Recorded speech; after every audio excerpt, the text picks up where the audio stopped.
Bismillahirrahmanirrahim. Assalamualaikum warahmatullahi wabarakatuh. Saya Alivia Sikamalia dengan NIM 212111271 dari program studi Hukum Ekonomi Syariah Fakultas Syariah. Pada kesempatan kali ini, tentunya pada pertemuan ke-7 mata kuliah fikih siasah, kita akan belajar bareng lagi mengenai apa itu siasah dusturiyah. Oke, langsung saja kita bahas satu persatu.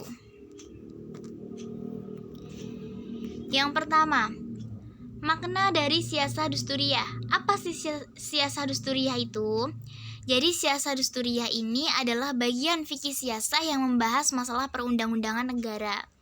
Jadi dalam hal ini yang dibahas itu mengenai konsep-konsep konstitusi atau undang-undang dan sejarah lahirnya perundang-undangan dalam suatu negara. Kemudian legislasi atau bagaimana cara perumusan undang-undang. Kemudian lembaga demokrasi dan syura yang merupakan pilar penting dalam perundang-undangan tersebut. Kemudian konsep negara hukum dalam siasah dan hubungan timbal balik antara pemerintah dan warga negara serta hak-hak warga negara yang wajib dilindungi serta permasalahan di dalam fikih dusturiyah yakni hubungan antara pemimpin di satu pihak dan rakyatnya di lain pihak serta kelembagaan yang ada di dalam masyarakat. Lalu kemudian yang kedua itu ruang lingkup dari siasah dusturiyah. Ada empat yaitu yang pertama bidang siasah tasri'iyah atau legislatif,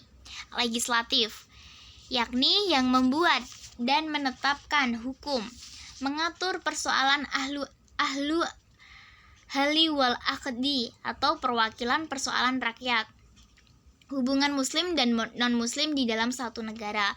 Yang kedua bidang siasah tanfidziyah atau eksekutif.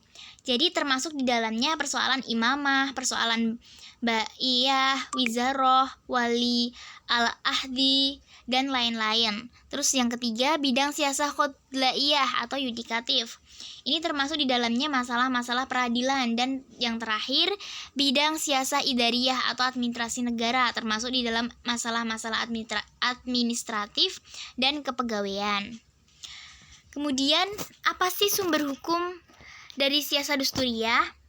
Jadi yang pertama ada Al-Quran Al-Karim, yaitu ayat yang berhubungan dengan prinsip-prinsip kehidupan kemasyarakatan, dalil-dalil kuli, dan semangat ajaran Al-Quran. Kemudian yang kedua hadis.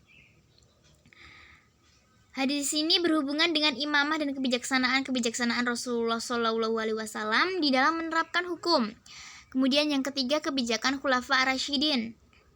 Jadi di dalam Khulafa ar-Rasyidin, jadi di dalam mengendalikan pemerintahan.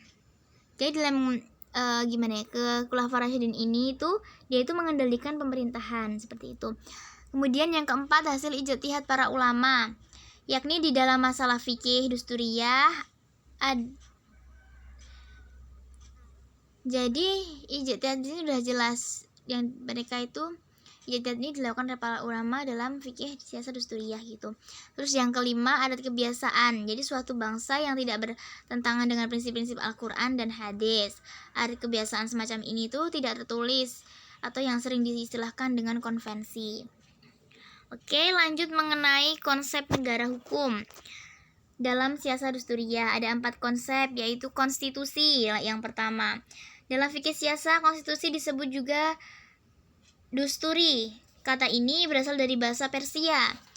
Jadi semula artinya adalah seseorang yang memiliki otoritas baik dalam bidang politik maupun agama. Lalu ada legislasi. Legislasi itu di mana dalam kajian fikih dusturiyah, dalam kajian fikih siasah, legislasi atau kekuasaan legislatif ini disebut juga dengan al-sutah al-tasri'iyah, yaitu kekuasaan pemerintahan Islam dalam membuat dan menetapkan hukum seperti tadi. Seperti tentang ruang lingkupnya tadi.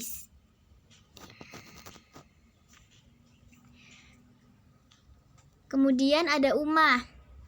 Jadi dalam Piagam Madinah, Pemakaian kata ummah ini mengandung dua pengertian. Yang pertama, organisasi yang diikat oleh akidah Islam, dan organisasi yang menghimpun jamaah yang beragam atas dasar ikatan sosial politik. Kemudian konsep yang terakhir ada syura dan demokrasi. Jadi kata syura berasal dari sywa, wa, dan ra, yang secara etimologi berarti mengeluarkan madu dari sarang lebah. Sejalan dengan pengertian ini, kata syura dalam bahasa Indonesia menjadi musyawarah, mengandung makna segala sesuatu yang dapat diambil atau dikeluarkan dari yang lain, atau disebut juga pendapat untuk memperoleh keadilan. Selanjutnya ada refleksi siasah dusturiyah di Indonesia. Jadi, jenis kekuasaan negara yang diatur dalam suatu konstitusi itu terbagi atas 6 dalam masing-masing kekuatan.